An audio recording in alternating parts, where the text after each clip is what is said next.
Okay, I think we're up to 25 participants now, and more people can join as we go along.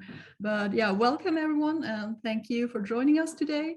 For those of you who have not yet attended one of our training sessions, let me give you a quick overview of the work that we are doing here.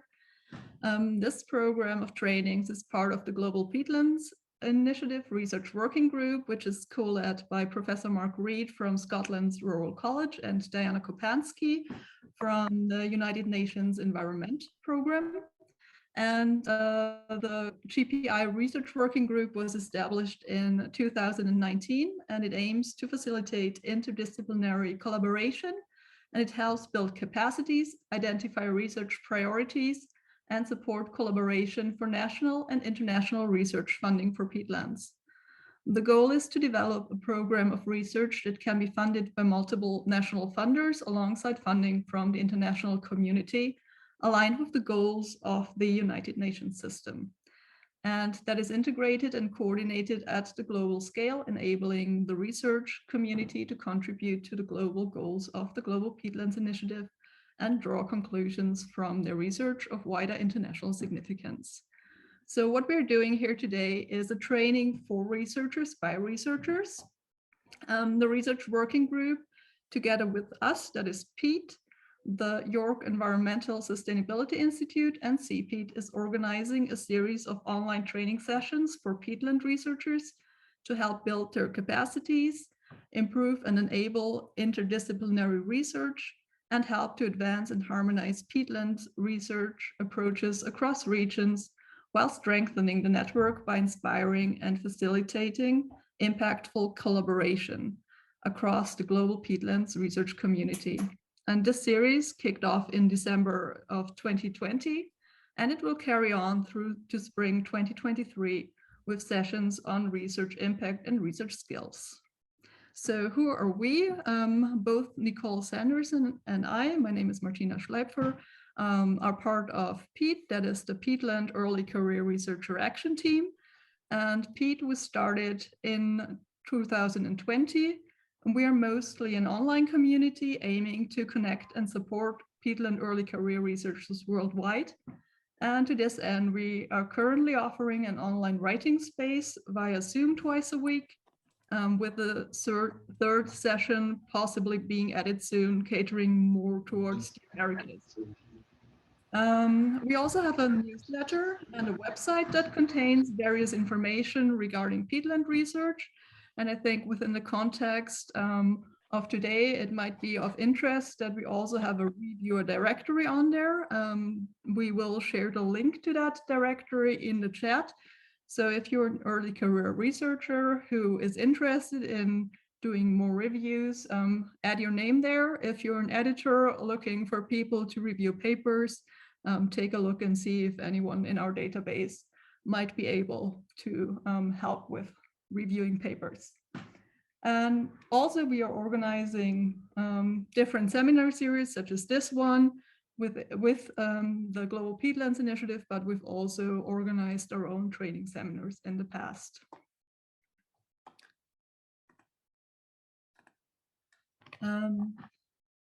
Today, we have a training entitled How to Do Better Peer Review and Deal with Negative Feedback, Perspectives from an Editor, a Reviewer, and an Author. And that training will be delivered by Julie Loisel, who will mostly take the role of an author, Petra Boynton, who will cover the reviewer's perspective, and Sabine Jordan, who is in the role of editor. And before I introduce you to your trainers, just a quick outline of today's session. We will start with a quick poll just to get a better idea of who you are as our audience.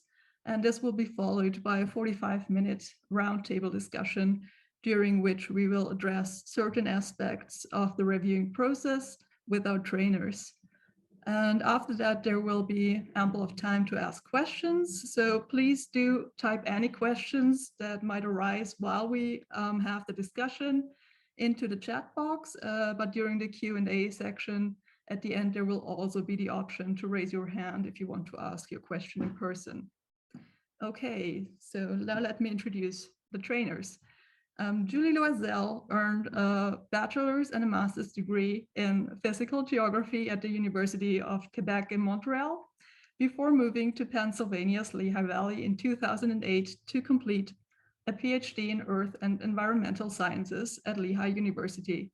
There she studied the contrasting Holocene carbon dynamics in peatlands from Alaska and Patagonia. And after 3 years of working as a postdoc at Lehigh and then UCLA, she moved to Houston to join the Department of Geography at Texas A&M University in 2015. Julie has been conducting field research on terrestrial ecosystem ecology, paleoclimatology, and geomorphology in the United States, Canada, Alaska, southern Patagonia, Peru, and the Antarctic Peninsula. Her research focuses on long-term terrestrial ecosystem response to global change, specifically on carbon sequestration in peatland ecosystems from around the world and on peat-based paleo-environmental reconstructions using a suite of proxies. If you want to know more about Julie's research, we will share a link in the chat box, so go to her website and find out more there. Then our second trainer is Petra Boynton, and Petra is a social psychologist and agony aunt. She's also the author of the book Being Well in Academia, Ways to Feel Stronger, Safer, and More Connected, in which she provides a wealth of practical and workable solutions for students and university staff dealing with the pressures of life in academia. She provides training and support to universities, charities, and other organizations on researcher safety and well-being. Again, if you want to know more about what Petra does or are interested in her book, we will be sharing information on that, how to find that in her website in the chat. And last but not least, we have Sabine Jordan. Sabine is an agronomist and physical geographer at the Department of Soil and Environment at the Swedish University of Agricultural Sciences. Her focus is on consequences of peatland restoration for hydrochemistry, carbon, nitrogen, and phosphorus balances, greenhouse gas emissions, and hydrology. She's the coordinator for SLU's climate program within the Environmental Monitoring Assessment Framework, and she actively contributes with data to the Swedish climate reporting. Sabine is the editor for TELMA, the German journal on all aspects of peat and peatland sciences, and the official journal of the German Peatland Society, and the deputy editor for Myers and Peat, which is a peer-reviewed internet journal focusing specifically on Myers, peatlands, and peat. And it's the joint journal of the International Mire Conservation Group and the International Peatland Society, who are both members of the Global Peatlands Initiative. Also, we will be sharing links to Myers and Peat and Telma in the chat as well. Okay, that was a lot of introductions. I hope you are all as excited as we are about this training. Before we get going, I just would like to remind you that the session is being recorded. If you're not comfortable with that, turn off your video. And I will now hand over to Nicole. Hello, everyone. Thanks for joining us.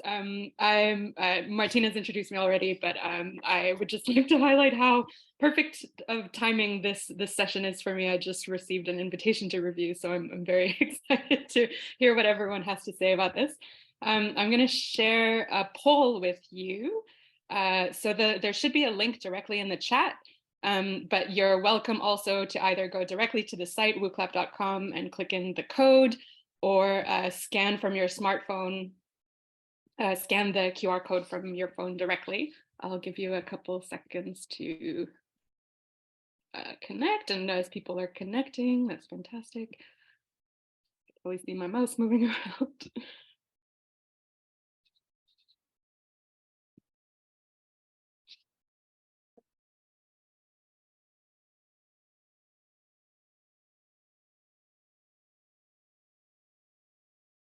So as I said, if people are having trouble with their phones, there's also a link in the chat, and you enter this code, which is automatically generated. It means nothing to me.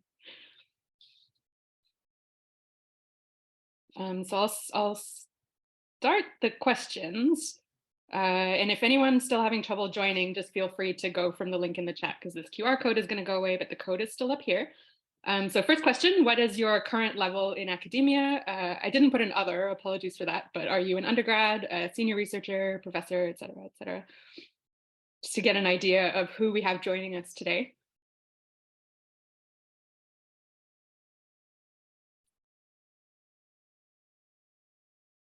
This is great. So a lot of kind of early career, you can answer more than one question, I should have clarified that, but a lot of kind of early career, PhD postdocs, a couple of professors who hopefully will be able to learn some things too from these exchanges. We have a few more responses that we need to wait for. Hey, Nicole, while we're waiting, do you have an account with this thing or is it free? Yeah. So as I just joined as a professor in the Department of Geography at Université du Québec in Montreal, and this account is a teaching tool that came with it. But a few other examples are like Poll EV, like Poll Everywhere is a really good tool, and Mentimeter as well have free versions that have, you can ask general questions like a multiple choice or things like that. And yeah, but this particular one has an account. So we'll keep going just to get an idea. This I haven't tried yet, and apologies, the map is a little cut off at the top, but I think you should just be able to click and label where you've come from today, where you're joining us. We'll see if it works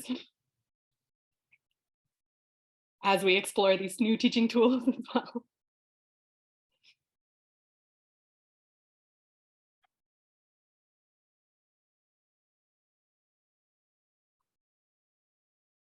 Maybe not, maybe this one's a bust. Oh, well, it looks like it's not very user friendly. Everyone looks like they're living in Alaska, so that's not helpful. Thanks. Well, we'll try a different map next time, but thank you for letting us know. It looks like there's a lot of people from kind of Europe, North America. I'll skip this question.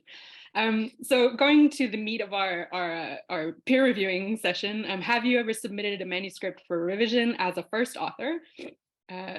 Not as a co-author, but as a first author in this question.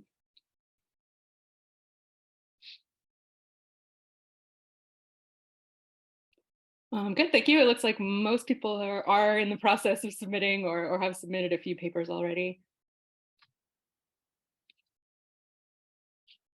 So you've had experience on the submission side and being reviewed.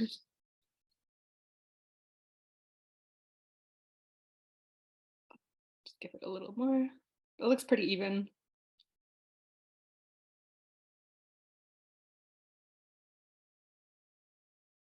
So most people have submitted something. We'll just move on to, have you ever been reviewed a manuscript or been invited to review?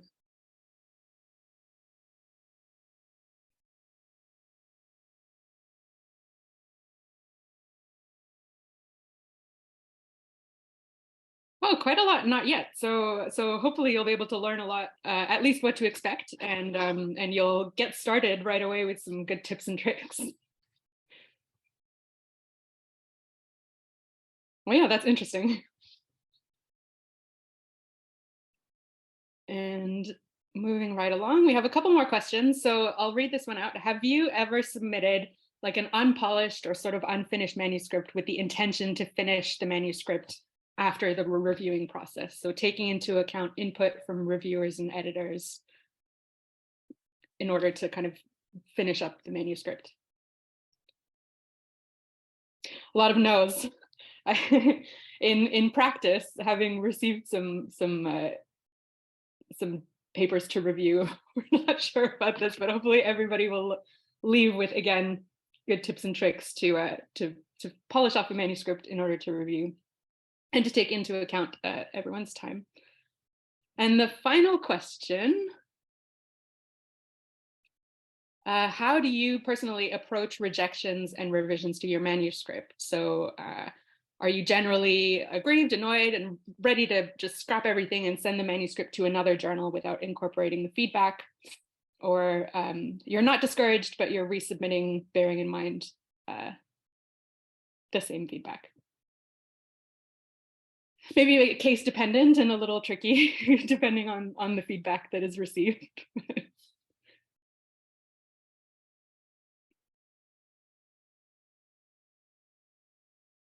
But generally, that's encouraging preparing submissions to the same journal. So hopefully our speakers will be able to give us some tips as well on how to move forward with how to deal with all that negative or unconstructive feedback potentially. So thank you for all that. Sorry, I just quickly stopped the share. Thank you for participating in that poll. That gives us a great idea of what we're expecting as a group, and what our presenters can expect in terms of framing their responses to some of these questions. So as Martina had mentioned, the framework for this next part will be, we have some guiding questions for the next session, and we'll have all of our trainers having the opportunity to respond to the questions that we're asking. But again, please feel free to ask questions in the chat, and at the end we'll have some time allocated for a general Q&A session. So we'll start off with Sabine, and our first general question being from an editor's perspective. Sabine is with Myers and Peat, a journal hopefully most of you know. So just to sort of guide the questions that we have, Sabine, generally as an editor, do you have any tips for submitting letters to the editor? What sort of role does the editor play in the reviewing process? And what is this reviewer process? How are reviewers selected? Yeah, thank you for inviting me. I think, so there are no, how to say, all parts in the relationship between author, reviewer, and editor are equal. So they're equally important. So, and I see the role as an editor as a controller, as a helpful and constructive controller in between this process. And that's why we have different, we have to link our guidelines to the authors and to the reviewers. So what do we want from the author? I think I would start with. So the editor wants the author to make the science or the value of the research clearly visible to a broader audience. And for that, the author has to follow guidelines. So that will be found in the journal's instructions. And first of all, the author should check if the work would fall into the scope of the journal. So that's why follow clearly the instructions and guidelines. Otherwise, it's time to choose or to go for another journal. Then we would like the author to organize the manuscript, but I think with all those you are pretty much familiar. Where to go, which text bodies, the intro, methods, results. So just follow the instructions. Then a most important thing is the language. Most of us are not native speakers, so it's very important that you feel if the language is not good, or if you need to correct the language, do that in advance. So the journal most often rejects manuscripts that are not properly written in English or in any language that the journal is intended for.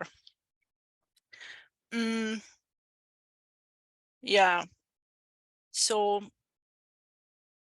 and often people use auto translators and choose a non-scientific language service. And much can be wrong, and we would feel that instantly. So that's why please use a scientific language service and double check if the meaning is the same it was intended for.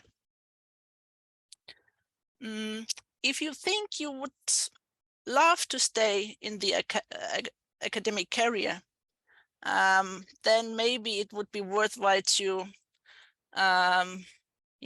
go for some writing courses, how to learn writing in a proper English way.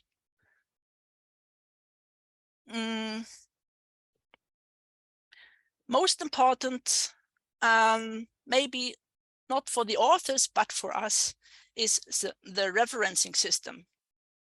So it should be done correctly from the very beginning, because that would be cost many hours for us as an editor to look up every reference and to get back to you with this and ask for the proper or the right reference.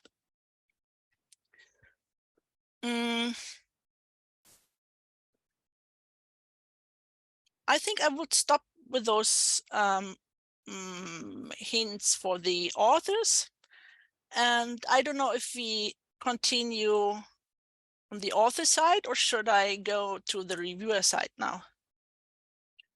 So my intention was that I was having the last talk to combine the author and the reviewer sides, but well, I think everything comes full circle in the end. Okay. Yes, we would love your tips for reviewers, but I'm wondering. So I would maybe add how to address the letter to the editor. So that should be as objective and scientific as possible. Please avoid any overconfidence, or just do it in a very objective scientific way. We see directly the level of your engagement in the scientific work, so that that is very crucial to write a proper and honest letter to the editor. Yeah, thank you for those tips. It's great to hear from your end as an editor receiving these. Before we pass on for your tips for reviewers, I'm wondering if Julie, I know you have a lot of experience as well as an editor, have any comments? For example, like I think the role of the editor maybe is often overlooked, especially in the beginning of a reviewing process, as something other than someone you're corresponding with. So if you have any comments in general, please jump in, and then we can come back to Sabine and the reviewers. Not much. I think Sabine is doing an amazing job at explaining, what goes into approaching a journal and an editor. What I would add about the letter is that we actually read them. So make one and don't copy and paste your abstract in there, because we also read your abstract. So just tell us in a few lines, what's the novelty? Why should I care about your paper, and why you're choosing our journals? Oh, and I'm an editor for Scientific Reports and Climate of the Past. And then the editor will get to judge whether the paper is appropriate for their journal or not. And you'll see often the reviewers comment on that, like, I don't know if this is right for this journal. I don't care what they think. This is going to be, I mean, I take it into consideration, but this is the editor's job. So one example of what the editor does is that they will address and assess whether or not your paper is a good match for their own journal, because they know what the guidelines for that journal is, like Sabine was explaining. And sometimes the reviewers don't understand exactly what a journal's scope is, not just the topic, but also kind of the level of, how novel or how detailed or all those kinds of details. So that's the editor's job. And one more thing I wanted to say, or two more things for the authors. First of all, most journals run a plagiarism test before we even consider taking your article. So if you have access to that already at your institution, do it. And I mean, I know we're not copying and pasting directly, but sometimes it kind of shows.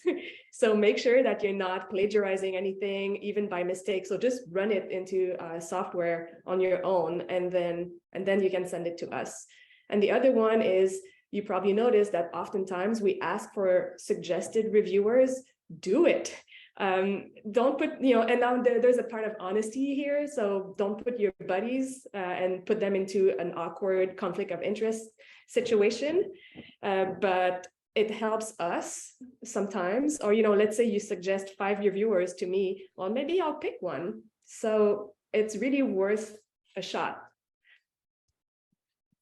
That's it. Thank you, Julie. That's really useful. I didn't know about the plagiarism software, so that's a good, one less thing to check, I guess. So that leads us very well. Sabine, if you would like to talk now about the reviewer selecting process, or how, if you have any tips. I could shortly make some advertisement for Myers and Pete, because our journal is kind of different from commercial journals. So it's simply community published. So that means that we are a big group, could be more, of editors, and everybody has some kind of relation to peat and peatlands. And once you have submitted your paper to Scholastica, we will have a meeting with all the editor board, and then we decide where the paper go. So just dependent on each editor's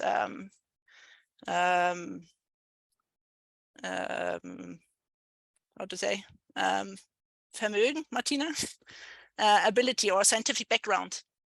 Sorry, I'm living in 3 languages, so and they're so similar, German, Swedish, and English, and often I'm struggling with the English language. Anyway, so we will have a pre-meeting before deciding who is taking on the paper. And once we reach that point, we're going to find reviewers that we mostly know any of them, all of them. And that's very important, to have some kind of a personal relationship to the reviewer, or that are familiar with the instructions coming from the journal. And that would let me over to the next point, what the editor wants from the reviewer. And in the first instance, we want their thoroughness, and we want to have them as experts for reviewing new scientific work. And unfortunately, that should be happen, rather timely. So we want to have a timely evaluation of the research, because everybody of us is time limited. And we also tell them it's better to say, no, I can't do the review right now, instead of saying yes, because I like the topic, or so it's better to treat that with honest, and think about the author and the editor, because we are waiting for the feedback, and it's unfair to tell the author every second week, oh, I haven't got the reviews yet. So the reviewer must be aware of this, and only doing the review if she has time for it. Well, that perfectly answers one of our questions of what to think about before accepting an invitation to review. Yes, if you have anything to speak about that, I know, Julie, you have a lot to say about the reviewing. Oh, maybe some other could add on, and I could continue then. Yeah, that would be great, please, Julie, or Petra as well. We haven't heard from you yet, but please jump in. Okay, yeah, just a couple of things. I remember the first few times I reviewed, I was, there's two boxes, one for comments to the editor and comments to the reviewers. And I always thought, why? I'm just gonna say everything to the authors. And actually, I will now tell all of you, you should take advantage of that box, comments to the editor. And I'll give you one example, at least, of how you can use that. Is that, like Sabine said, of course, we need experts to review the content of a manuscript. That's really important. As reviewers and editors, we're the gatekeepers of science. It's a really important job.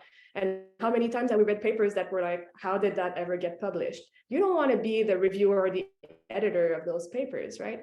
So that box comment to the editor, you can say, hey, I reviewed this, I'm reviewing this paper, I'm an expert of the methods, or maybe I didn't know their AI thing that they did. So this is where you can tell the editor, look, those are my comments, but it's not touching every aspect of the paper. So you really have to be honest about what you are good at reviewing and what you might not be good at, because then the editor can get back those reviews and say, well, nobody really reviewed the remote sensing aspect or whatever. So then we can go and get a third review or a fourth or whatever. So it's really, really important to use that box. And you could tell also the authors, I guess, hey, I didn't really comment on your method because I don't know of it, but it's very important that the editor knows. So I would really highlight that in that box. So that was the main thing I wanted to add.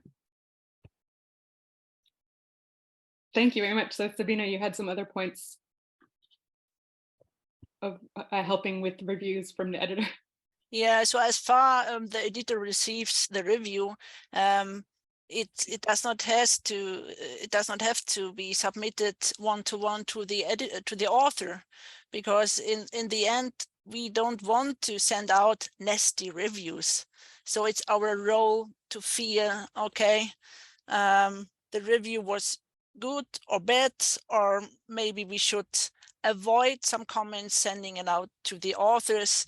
So it's like the editor, I would see the role as an editor from my university perspective as a supervisor.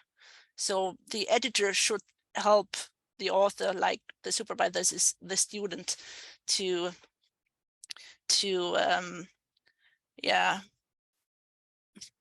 learn something from the review. And maybe that is something we can then treat when it comes to giving negative feedback. Yeah, so, that actually, sorry. No, just go on. So it's so the student and the author should use their cognitive abilities when getting feedback, be it positive or negative feedback. And if the feedback from the reviewer is too harsh, then it's the role of an editor to soften it, but bringing over the message that maybe the article or the manuscript will be rejected or could be resubmitted later. So I'm really curious about that. Have you ever done that? Have you ever modified or deleted parts of a review before turning it back to the authors? I have taken contact to the reviewer and asked what was meant by this harsh feedback, and then if he could clarify it, fine. Then I deleted that comment before I sent out the manuscript with the comments to the author. And if if that was not possible, I ask several other people for a new review. So often we have 3 or 4 reviewers. Well, that leads us perfectly, I think, into our next overarching questions of, well, the heart of the matter, really, of why a lot of us are here, is in terms of being a reviewer. We've talked about kind of a little bit what to think about before accepting an invitation, being time mainly, and honesty about your capabilities or scientific background involved in a paper. But how about being an effective reviewer and that kind of fine line of being constructive with specific comments while giving negative feedback? How can you approach giving that negative feedback while still being constructive? So I think, Petra, we'd love to hear from you on this with your work with mental health in academia and an agony aunt. I guess you've heard everything in science, so please.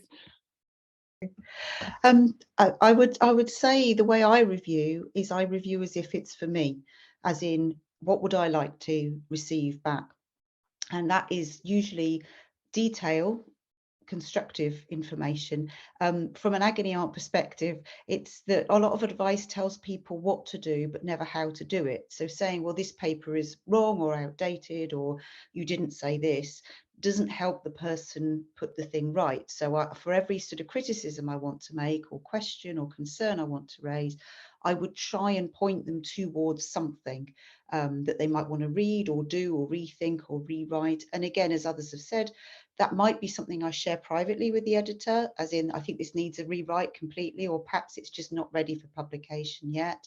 But here are some constructive ideas that you could change it. But I would write it as if, you know, we've all been reviewed, so we know how it feels, and I would write it how I would think someone who's busy and stressed and dealing with multiple other things is going to receive something that they desperately would like to share and have probably put a lot of time into. So it's thinking, I think we get very caught up with the excitement of reviewing and the interest and our passion about a subject, and we can get frustrated if it's not, you know, what we wanted to read, or we can get really carried away with what we're seeing and we forget how that feels. And I think we could all probably relate to, I've had situations where I've had a lot of feedback and I thought, oh my gosh, they absolutely hated it. You know, it's terrible. And we've probably had that with essays as well, that you write something and you get like loads of red pen all over it and you think, oh, it's dreadful, I'm dreadful, I should just give up now. Whereas you probably got someone who liked what you did or likes it enough that they can invest in time for you. So I think that would be my first tip, is that certainly you should be thinking around how would you need to hear this information and how to do it clearly, kindly, and quite firmly. I think there's also often, when we've talked about language differences in terms of people checking and having language checked before they publish, reviewers also sometimes need to do this as well, because if I would say to you, yeah, that's not bad, you might think, oh, I've done a good job here, that this paper is not bad. But what I'm probably saying is, this needs quite a lot of improvement. So, you know, we can often have differences in terms of communication style, that people are often worried about being too blunt or too specific, but actually sometimes being quite blunt and specific is helpful, because then we know what it is we're required to do.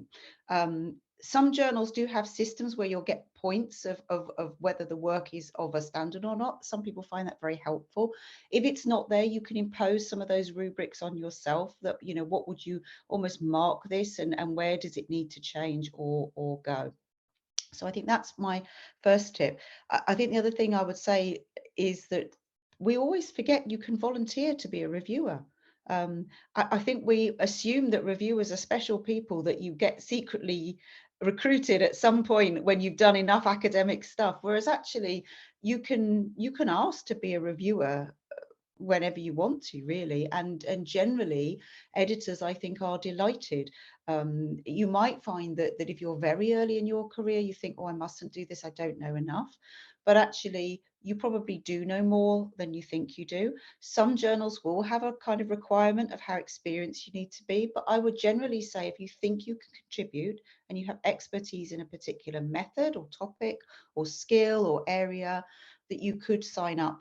And you approach journal editors, you approach different review editors. Another thing to remember is you can build your skills as a reviewer by reviewing in lots of different ways. So one really good way to learn to begin with is reviewing books. You know, if you read a book, write a review. You know, you don't have to do that formally through a journal. You can just put that on a website somewhere, and authors, I promise you, will be absolutely delighted if you did that for them. But you can review films and plays and all sorts of other, you know, documentaries on TV. There's lots of things you can actually build that skill. It's not quite the same as reviewing for a journal, but, you know, if you are getting used to critiquing work, it helps a lot. And I think then, as we've heard already, there's guidelines for writers or to get published, but there's also guidelines for reviewers. So the editor should send you very clear guidelines of, as we've heard, the deadline. So don't say yes if you haven't got time. And also the topic. And again, sometimes you think if your approach to review, especially if it's a prestigious journal or an editor that you want to connect with, you feel like you daren't say no in case they never ask you again. They will ask you again. They'll put you, you can ask to be added to their database. Sometimes it automatically does that for you. So you can say, I can't on this occasion because it's not my area, or I just don't have the time, but I would love to review for you in the future. And you can do that across journals as well. That's great. Thank you so much, Petra. That was really constructive. I think that in our initial discussions for this session, that specific final point had also come up. Like if you reject too many papers, like, well, the journals no longer want you. But it sounds like that's not the case, and it's probably positive to reject. In my experience, it's like being on some sort of, database somewhere. Once they have contact with you, they'll keep on messaging you. I also do a thing that I think that once you've signed up to be a reviewer, you can quite often see from the abstract, not always, but quite often see from the abstract that this is probably going to be something you already have a concern about, or you don't think you could do. There might be an ethical conflict of interest. It's also okay to privately message the editor and let them know that it's not just you're saying no for an abstract reason. I was asked to review a paper recently, and they very boldly stated in the abstract that no work had been done on academic well-being before. And it's like quite disingenuous to particularly minoritized scholars who've been doing this work for generations, that we're going in at that level. So I knew if I was reviewing it, I'm coming in not knowing what to do to begin with. And so I said I can't do it, just because of the fact that they're making this claim right from the, the bat. That's something else to remember also, that when you are asked to review, not all journals do this, but most of them will send you the abstract and a deadline and an information about what you're required to do. And you get more information if you sign up and say yes. So if you're reading the abstract and thinking, I can't do this, that's a good time to actually say no. But it's also a good clue that when you're writing abstracts, they need to be really, really good and clear, because that's the thing that's going to make not just your wider audience read, if you're lucky enough to get published, but actually your reviewers say yes or no to. Yeah, thank you. And I think we have another specific point related to that had come up during our initial discussions, and that comes up a lot with early career researchers, relating to time. And kind of, Sabine, you had mentioned language as well, but scenario, you're reviewing a paper and you know that it needs considerable work, either in terms of language or just in terms of the science that you know you're going to suggest to reject it. How much time then would you recommend investing in constructive criticism, knowing that it's basically going to need to be overhauled on specific points? I know generally you can address the general points, but I mean, it's really tricky, because I think for me, if it's a paper I'm interested in, I would just be happy to read and comment and get excited about it all day, even if it's going to be rejected, because I want to help them. If I can see promise in that paper, I want to improve it. But I think the thing we often forget is that our reviewing system as we work currently was based originally on people having funded, protected time to review a certain number of papers annually, that in return would mean when their work went for review, there was like a sort of swapping system. And I think increasingly we're finding, and COVID has made a huge difference to this, that we don't have enough reviewers to begin with. And then when you sign up to review, especially if you've not done it before, but even if you're an experienced reviewer, you can get caught out that there's a hidden side to this, that you could think, well, this will take me half an hour, and the end of the day comes and you're still ploughing through it, not because you want to rip it to pieces, but because you're so interested and you want to be constructive. So I would usually say that you need to say, I'm going to be strict with myself. This is the amount of time. I've got 1 hour, I've got 2 hours. That's the most I'm going to spend on this paper.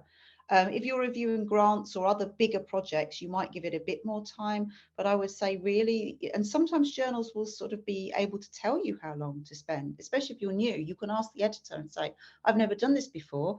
How often, or how long should I be spending? But I think you need to set yourself a time limit and a space when you're doing that work, and also a number of papers you'll review. In my early career, I reviewed lots because A, I had more time, and B, I learned so much from doing it. Nowadays, I have to be, I just don't have the time to do lots and lots of reviewing. I wish I did because I love it, actually. So that's something else to remember, that you need to have not just the deadline in your mind, but how much time have you got? And there may be a lot of hidden work there you weren't expecting. Thank you again. Yeah, if anyone has any points on how to be an effective reviewer and being constructive with comments, Sabine, please. I could add some words on hidden work. If we see, we try to send out the manuscript to the each manuscript to the reviewer, but from time to time we do a pre-review before we sending it to the reviewers, just to save some time for the reviewers. So the editor and the author will have some discussion about the paper and where it can be written in a better context, or making it more readable for the real reviewer. So that happened from time to time, and that is hidden work. Nobody sees this. I think commercial journals can't do that. So. And Julie, it sounds like your assistant has some things to say about positive review. Yeah, no, I wanted to say exactly the slightly bigger journals, are very big journals. We can't do that. We do the first screening, like I said, to see if it's plagiarized or not, and then kind of a quick test, or okay, is this a suitable, article, and then it gets sent off. So it's the reviewers that quickly give the feedback that this is not good at all, or this is very good, or anything in between. But I wanted to add a couple things. First of all, if you're a graduate student or postdoc or early career with a mentor, and if your mentor has not done that yet, I would suggest that you go up to them and you ask if they have a journal or a paper that you can help review. So for example, with my grad students, what I do is when I receive a paper myself where I'm asked to be a reviewer, I will contact the editor and say, is it okay if I share this with a graduate student for training purposes? I've never had an editor say no. And so then I share, because as a reviewer, of course, you're not supposed to share that material. It's confidential. But then your mentor can share that with you as a student and ask you to do the review. And then you can have a discussion and a training session essentially with your advisor. And they will show you, and they might not be perfect reviewers, nobody is, but they will tell you how they do it and then help you improve right away. And you'll get feedback, because we don't get feedback on reviews. So you never really know, like, was that a good review? Was it sufficient? And by the way, when you send back your review, once all the reviews are in, usually the editor will send back emails to the reviewers. So you see the other reviews. And I always find that interesting, because then you're like, okay, the other guys also saw what I saw, or, oh, shoot, I missed that. Or so it's very constructive in that way. And it gives you a little bit of I don't know, feeling if you were on to something or totally off based with your review. But besides that, you get no feedback. So anyways, working with your mentor is one good way to do that. I wanted to add about language, that right now, today, you have 25 other people in the room. And so if there's a network of people who can read each other's paper within, before you submit, and then you know that your language is good, and it never hurts to have other people review your papers before you submit them, by the way, and then you acknowledge them at the end of your paper, and it will make your article stronger. So that's another thing you can do. And just in case you didn't know, it's not rare for me to have to reach out to 25, maybe 30 reviewers before I get 3 that say yes. So it's a big job. It takes a lot of time. And so like the others were saying, if you receive an invitation to review, if you don't want to do it or you can't do it for any reasons, please decline right away. Don't wait the 2 weeks and like don't ghost me because then I have to wait 2 weeks before I invite somebody else. And so that takes forever for the authors to get the feedback. I'll stop here. Yeah, thank you so much. I think that's one of the main takeaways for me anyways. Important in academic life is be realistic with time and be honest with the time that you have and so that everyone can move forward faster.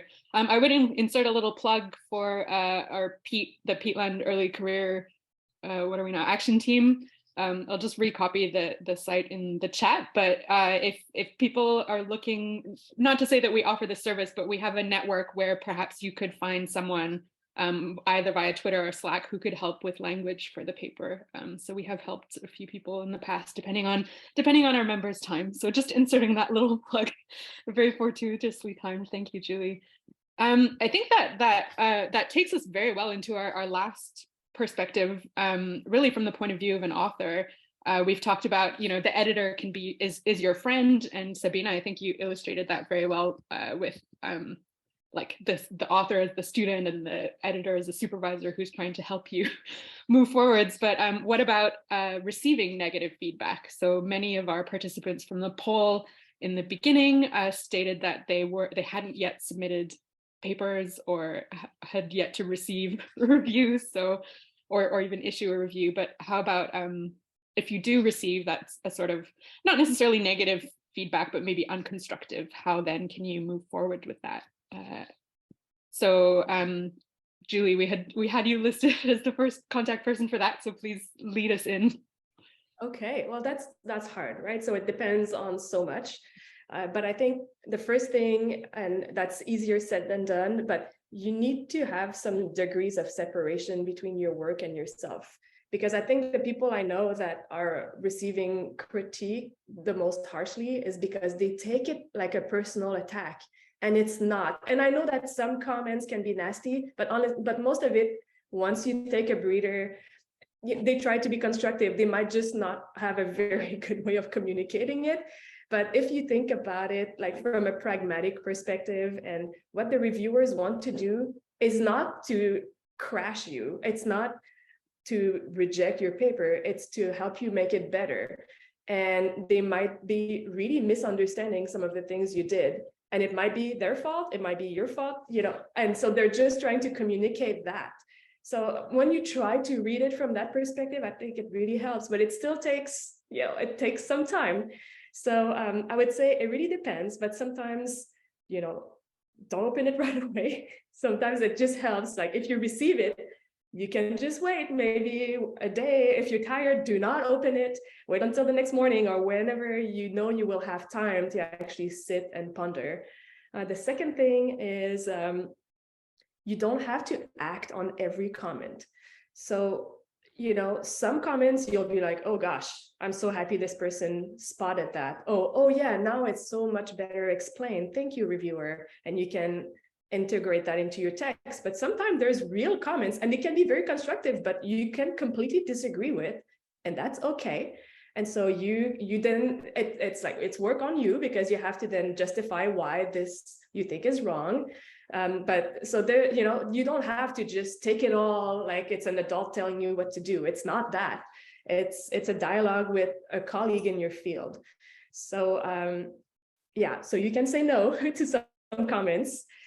And then I have some friends that address the reviewers' comments in phases. So they read through one time and then they get all worked up. And then they say, okay, I'll do the easy stuff first, right? And so they do little edits and grammar and whatnot. And then they go to the more positive ones. And then they put in red text, the ones that are going to be harsh, and they wait until maybe they're getting happier with the paper. Because honestly, as you start revising your paper, I think most times you'll feel like, actually, I get it. This is getting into a better paper. You will get into that phase. So once you're in that good phase, then maybe it's time to go look at those red comments and start integrating them. But eventually you'll have to read them. So just think about what might work best for you. But those are just some few examples or tips from my own experience, but also that of some of my colleagues that are having a hard time. I would love to hear what others have as tips. Yeah, thanks, Julie. I love that of addressing it in phases and making sure you're in a good place. So maybe Petra, I know with the work that you do, perhaps you have some insights on how to take in those comments without internalizing. I love Julie's idea of sort of building in the self-care plan to this, you know, that you don't have to do it all at once. And I think that there's a piece of work done a few years ago on qualitative research and being a reviewer and reviewed from that. And in a book about this sort of subject, there's an author called Janice Morse, and she talks about overcoming the rage of rejection. And it's very much this, that you open it and you're furious because, you know, how dare they not like your paper or get it wrong. But actually, if you put it away for a little bit and reflect on it, that helps. So I think, yes, definitely read it through, and you'll have reactions. And I find sometimes it helps to record myself, as long as I'm not shouting too much, sort of recording what I actually think in that moment, because it's easier to say it rather than write it down. And sometimes, and then I put the paper away and I leave it. And sometimes I go back and read it later, and my initial reaction, I read it completely wrong. You know, I got it completely wrong. I misunderstood what they were saying. If an editor and a reviewer have done their job well, it shouldn't feel personal. You know, it should feel constructive. You might not like it, and as we've heard, you don't have to agree with it. You can rebut it, but it shouldn't feel aggressive or unpleasant or bullying.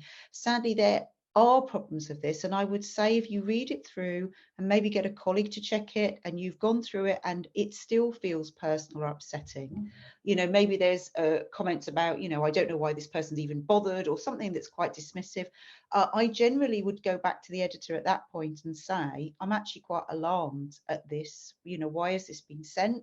You know, it breaches all of our ethical and author guidelines. It maybe breaches your own journal guidelines. Could you amend it and resend it, please?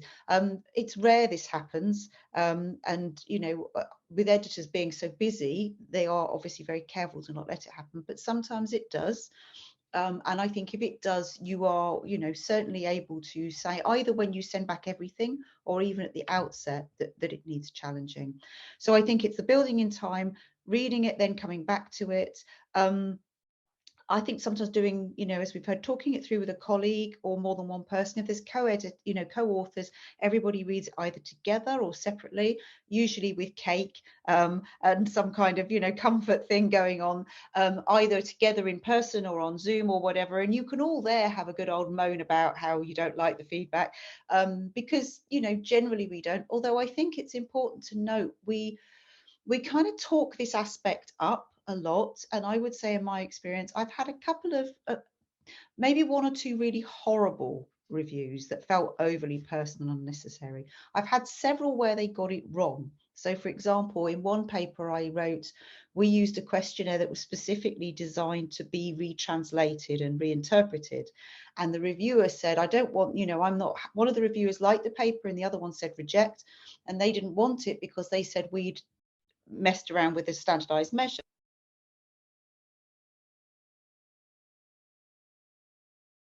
Oh, Petra, I think we've lost your audio, or is it just me?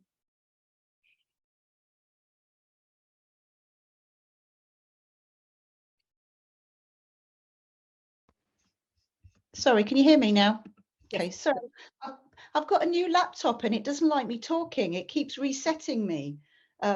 Sorry, I hope it doesn't happen again. And I suppose my other point was just to say, you know, if you are working collectively, or Kat's joined in as well now, it helps sometimes if you are in a bad place that somebody else picks up the responding to reviewer comments. But as I was saying, we talk up, you know, reviewer 2 and that it's all going to be horrible and that reviewers are somehow terrible people out to trap us, but reviewers are us. We are reviewers, we are the community. We need more of us to step up and join in because of the amount of work that needs checking. I would say in general, although I've had a couple of very horrible reviews and a couple of very inaccurate reviews, in general, they've been very good. I've actually liked them. They've read it and they've taken the time to say, I enjoyed this, or this was helpful. So again, when you're reviewing, it's easy to find all the bits that need changing, but I would always, as we do when marking work, try and situate that in, I loved reading this paper, or gosh, you know, this really was transformative, or this was so helpful, or I could see how much work had gone into this. You know, it doesn't hurt to say truthful, accurate things about how good it was. Yeah, thank you. I think that's a great point, that as well as picking out all the things that need work, having something positive.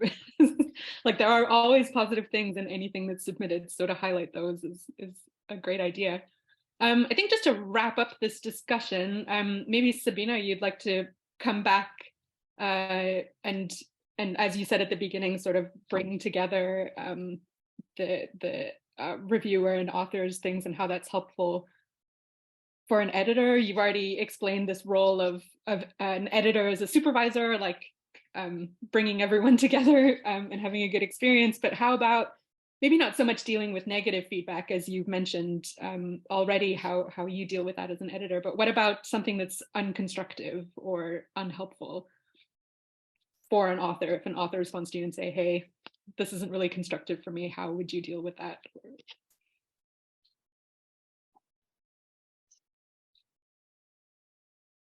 Unconstructiveness will not help. So we have to be sure that we are giving constructive feedback. So, and that is something we have to learn. We have to teach ourselves. So luckily, the new generation of academics, they're taking those soft skill courses that are missed in the older generation of professors. So so we try to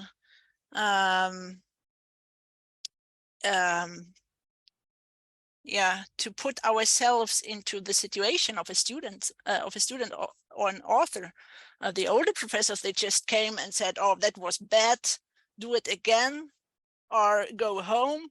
So but that's not the situation longer. So we are teaching us how to be patient and to give constructive feedback. And again, it is important that you reach out to your supervisor, because in the end, he or she gets credits and a new paper. So they should help you. That's an excellent point. That's completely true. Well, I just want to, thank everyone for participating in this roundtable, sort of answering these specific questions. But we'd love to open it up to questions from people participating. If you have any specific questions, otherwise I have plenty of questions. So you can either ask your questions in the chat or feel free to raise your hand on Zoom. I can kick it off if people are still pondering. Yeah, I don't see any questions in the chat at the moment, but I'll keep checking.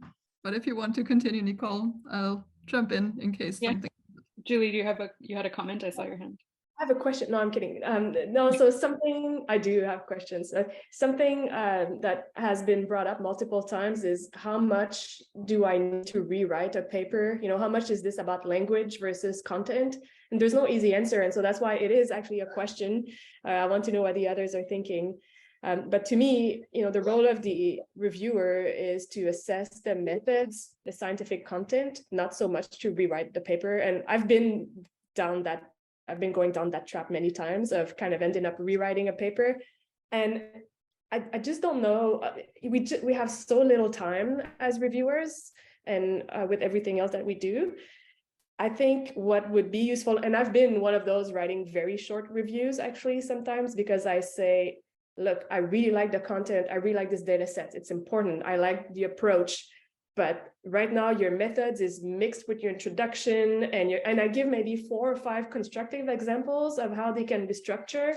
And I say, please, have a colleague rewrite this with you, or read it and improve the English language. And again, I give a few examples of words that are completely misused, and then I'm like, this is out of my hands, because I can't spend 2 of my days rewrite your paper that may not even get published anyways.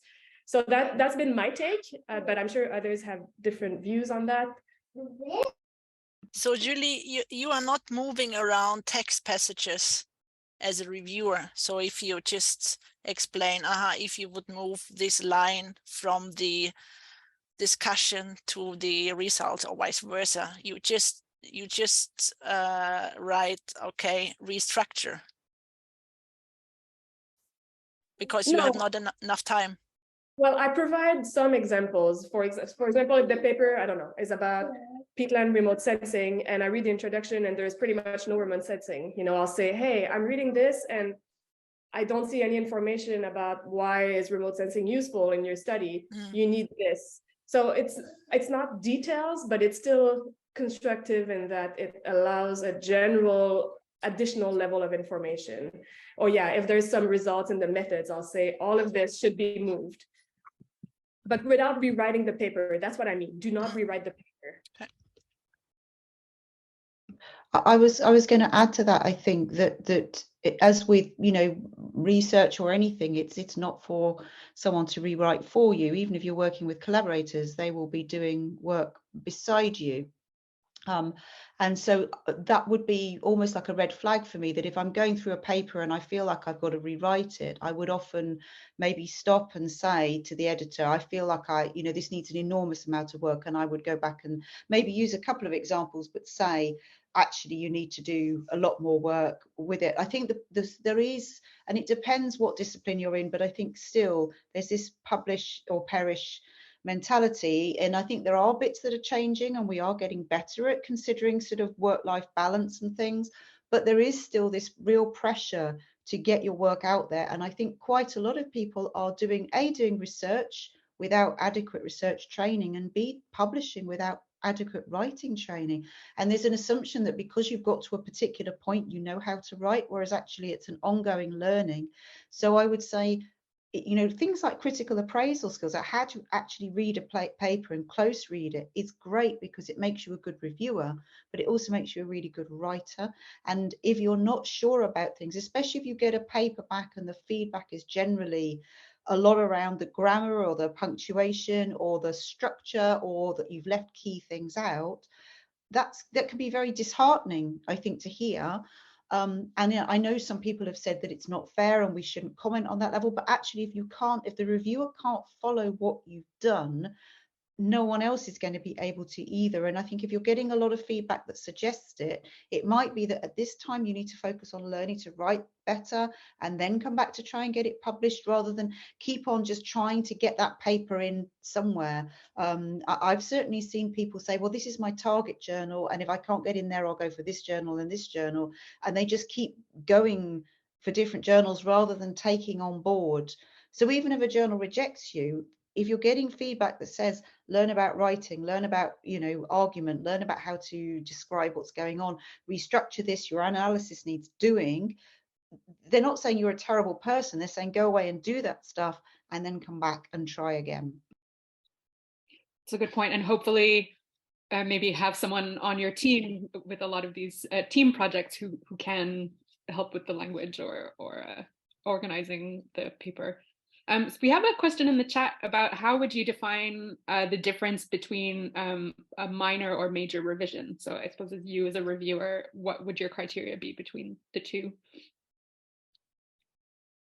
I don't know who to assign that question to, but whoever wants to take a chance. Well, I'll start.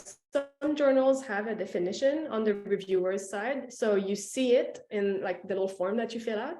And it says, minor revision, you don't need to see the paper again. It's like a little grammar here and there and a couple, small things.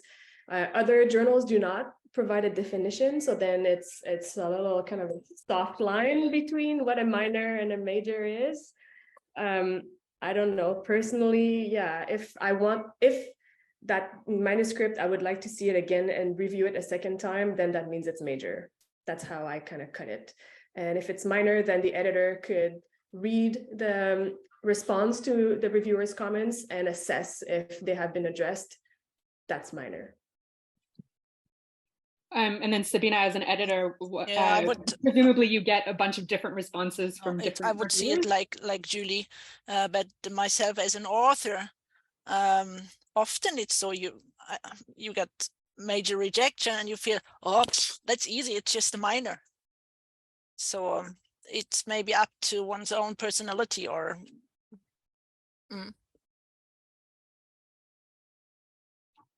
Yeah, it's a great point again about how you receive the feedback. Any other, Martina, did you have any questions? Or else I can ask, so Julie, I believe it's Climates of the Past have this reviewing system where all the reviews are public and as are the responses to the reviews. I'm wondering, well, for all of you and as people who are reviewing, like, do you find this a very effective way to receive or send reviews? Like for me, I think it's a nice way to control or to evaluate the feedback. If reviews are public, are they more likely to be constructive? Or that's so interesting. I would say the short answer is no. But so actually, just before I even go there, you know, from an author perspective and from a reviewer perspective, going to a journal that publishes everything online like that used to scare me. I thought, why would I submit an article to that journal? I can get 200 reviews from around the world. No, nobody does that. Once in a while, you'll have an extra reviewer that really knows a lot about your field, and that's great feedback to get. Usually they're not there again to like cut your throat. They're there to help you and see your paper come through. And then the other part about this, as a reviewer, I thought, oh my goodness, this is so scary. Everybody will see my review. It's true, but then so maybe in theory you do put a little bit more time into it. But by the way, your name is not published with your review, so nobody would know it's you unless you sign it, and we can get there later. But in any case, I've seen some amazing reviews with Climates of the Past because they're published, but I've also seen not so great reviews, some short reviews, some not constructive reviews, some rejections. So there's still a mixed bag. So I don't know that it's really changing the quality overall, but that's just a very small part of my experience. But overall, I would say it's a good system. I like it. Yeah, I suppose it makes everything public, at least the process, so you can then evaluate from there. I find it helps because sometimes it's anonymized and sometimes it's not.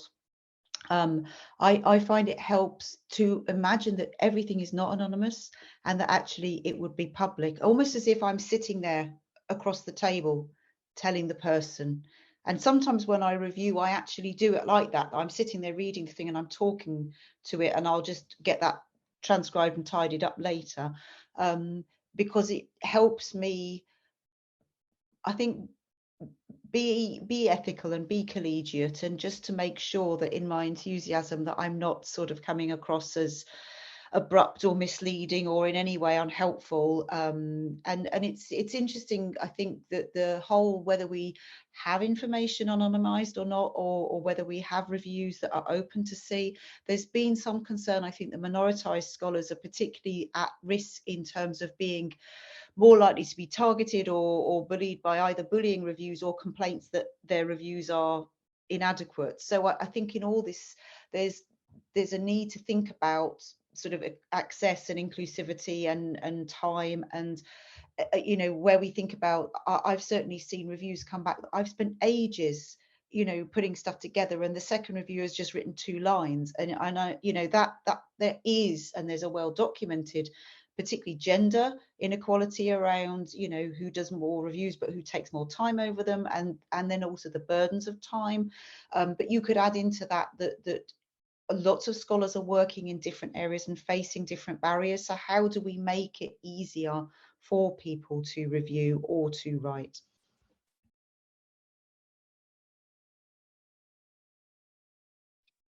Thank you for that. We have a whole bunch of questions coming in the chat. Kevin asks, most journals have this single blind review process, so why not move to entirely double blind review if there's bias? Well, I mean, we're not really discussing the whole peer review process with this talk, but if anyone wants to have a quick, does anyone have a quick opinion about the entire peer review process and whether it should be double blind. That's so interesting. Some journals give you the option as an author to be known or blind. And then, yeah, some journals, it's fully double blind. I don't know. I'm on the fence about this because I clearly see that we could have anchor bias, or we can have some kind of bias if we see a famous name or some, or a name from a different ethnicity, maybe, or, whatever it is. At the same time, I don't know, maybe others will hate what I'm about to say, but at the same time, I like to know that the people that are writing the paper are actually experts in the field, and they can be starting, that's okay. But, with AI, I don't know. I'm honestly getting a little skeptical about people who know nothing about a topic, and they can write articles. And I research them. I Google every name that I see on a paper every time I review it. I want to know that they're real. I want to know, where they are. And to me, that's important. And it's part of the review process. And it's not to judge them, oh, they're beginners. It's to see, if it's legitimate. So, and maybe that should be done by the editor. I don't know, but right now it's I see it the same, exactly. And in the end, most of the reviewers, they say to the editors, please give my name to the authors to get some feedback. Yeah, that's an excellent point. I've heard that too, where you add in the letter to the editor, like, this is part of a master's project, and that might help with how the project is reviewed, like more constructive feedback, etc. We do have another question, a comment that says, thank you for all your answers and your participation in the session. It seems like we've had a lot of positive comments and saying it's very helpful. So it's a question about language. That why the reviewer often referred to the language issue, even though the manuscript has been co-authored with native speakers. So if the manuscript is co-authored with native speakers, why is the language issue still being raised? I'm glad that question's been asked. I'm very conflicted, actually, around the whole issue of language. And it's tricky because having reviewed lots and lots of papers, I do often find papers where it is very difficult to follow what's happening. And I've also had feedback on my own papers to say that the language is difficult to follow. And in fact, I had one paper once that suggested I had a translator who spoke English to write my paper. And as somebody who only speaks English, that was a slightly concerning issue for me, and probably an indication that my grammar is, not great, if I'm honest. So I think we can all benefit from having someone to check. I think there's two answers I would give to this, but I'd be interested in what others have to say. One is that although there are people who can help write, either as editors or as sort of writing services or as co-authors, it doesn't necessarily mean that they understand the paper. So, for example, if you're having someone to help as a sort of a writing service, some of them are very good at writing, but they're not necessarily any good at writing the thing you are writing about. So errors can creep in there. And as academia has become more precarious, there's loads and loads of people setting themselves up as coaches or consultants or academic writers who are not very good. And again, with the whole sort of, we've got the problem with essay mills and the whole AI, all of these things going on, there are some concerns there. So although I'm not saying it's the case here, sometimes it's raised because you've worked with somebody who actually isn't as competent as they could be. And you might find working with professional organizations, other colleagues, word of mouth, even editors of journals or universities themselves, if there's student support services, other places like that, international offices, all of them can help if you are having to write in English as a second language or an additional language. The other thing I think to note is that there is inequalities in publishing, and quite often you need a native speaker or a native English speaker to write with you is a form of gatekeeping. So I think it's about maybe getting a second opinion there, because I think we'd like to say that it doesn't happen, but there is prejudice, I think, in publishing, and it's particularly a problem for people in low and middle income countries who are working in an additional language. So I would say if you have a response like that and they've said the language issue is a problem and you were co-authored with native speakers and you specifically tried to do that, you could ask the editor. They may or may not have time to tell you. The reviewers may or may not have time to do it. But if you are a reviewer and you are concerned about the language, I would give an example of why. In this paragraph here, you could say, I can see that I think the person is trying to say this, but as we heard earlier, that a wrong word has been used, or this tense doesn't work, or this doesn't actually make sense. I can't understand it. So at least people know what it is you're getting at, and maybe have some second or third opinions included as well. It's a sensitive one. It's a really tricky one. It can be used to gatekeep. It can be used prejudicially, but equally, I think sometimes there is, if I'm really honest, a lot of papers I see are very badly written, and I think they're rushed, and I think people are under huge pressure. But I think also the understanding of managing expectations, that something that might make a lovely conference presentation or a workshop or a blog post or something in a local paper or something in your university newsletter or a short letter is great, but it doesn't need to be a paper. And it's finding that. And I think myself, I struggled with that, hearing that news, but I think we all struggle with that news. Yeah, thank you very much, Petra. And I think this goes back to Julie's point earlier about giving examples, really specific examples in your review. And I will reshare, Petra, you had shared earlier the writing resources. I'll just copy it back again. Writing resources for people from lower middle income countries. If you need any help with your writing, you can check out that resource. And to wrap up, I think Sabine, you had raised your hand. So I just want to add that we have seen since more than 10 years simplification of the daily language. So be it in German, Swedish, and even in English. So the gap between scientific language and daily language is getting bigger and bigger, and that will not help you that you are a native speaker when writing a paper. That's very true. And I guess to summarize all your points, just because you're a native speaker doesn't mean you're a good writer necessarily, or a clear writer. So we're bang on time. This has been fantastic. I will, I guess, summarize one main takeaway is the editor is your friend also. And so if there's anything with reviews, please come back to the editor and you can have these exchanges with reviewers and editors. I'll pass it over back to Martina to wrap up, but I'd love to thank everybody personally for all of your answers. And if there's any feedback, Martina will be sharing some links and Jane, but we would love to organize more sessions like this. So something more specific, if anyone has any feedback, please include that in the form. So back to you, Martina. Okay, thank you so much to all of our speakers. That was so interesting and I found it really helpful. So I hope the same goes for our audience as well. We do want to know what you thought about this training session. Jane hopefully will be sharing the link in the chat, but if not, we will also be following up with an email that contains this link as well as this information on where you can find previous sessions and also the video recording for this session. Follow the Global Peatlands Initiative on Eventbrite, where we have more training sessions coming up over the next few months.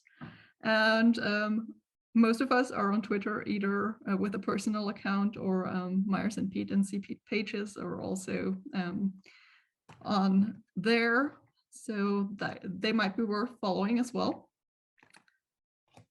As I've said, we have more sessions coming up, and the next one will be at the end of March, on March 27th, on how to develop networks for global impact. And the trainers will be Mark Reed, Franziska Tanneberger, and Maria Strack. And lastly, before we go, Pete are looking for more volunteers to help with a range of different tasks. We have a website, as I said. We run social media channels. And we would like to organize more training sessions. So maybe, yeah, if you're interested in delving into anything we touched upon today.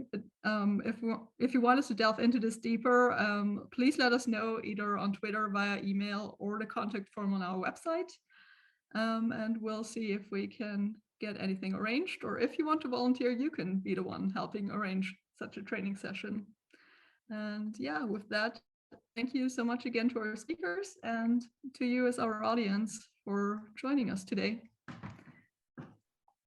Yeah, thank you, everyone. That went faster than I thought. So maybe to thank you speakers individually, do you have like one takeaway to wrap up with for whoever's left?